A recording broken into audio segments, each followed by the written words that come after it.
സഖാവ് കെ ശൈലജ ടീച്ചർക്കെതിരെയും തിരുവനന്തപുരം മേയറും ഡിവൈഎഫ്ഐയുടെ state committee അംഗം സഖാവ് ആര്യ രാജേന്ദ്രനെതിരെയും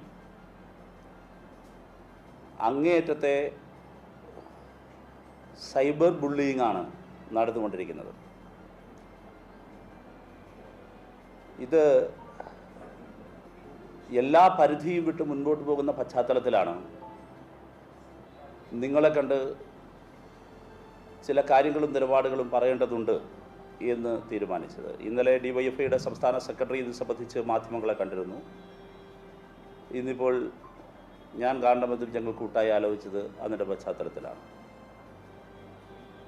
എല്ലാവർക്കും കയറി കൊട്ടിയിട്ട് പോകാനുള്ള ചെണ്ടകളാണ് ചെങ്കൊടി പിടിക്കുന്ന വനിതകളെന്ന് ആർക്കെങ്കിലും മിഥ്യാധാരണയുണ്ടെങ്കിൽ ആ മിഥ്യാധാരണ അങ്ങ് അവശേഷിപ്പിച്ചേക്കണം, അങ്ങ് അവസാനിപ്പിച്ചേക്കണമെന്ന് പറയാനാണ് ഈ വാർത്താ സമ്മേളനം നടത്തുന്നത്.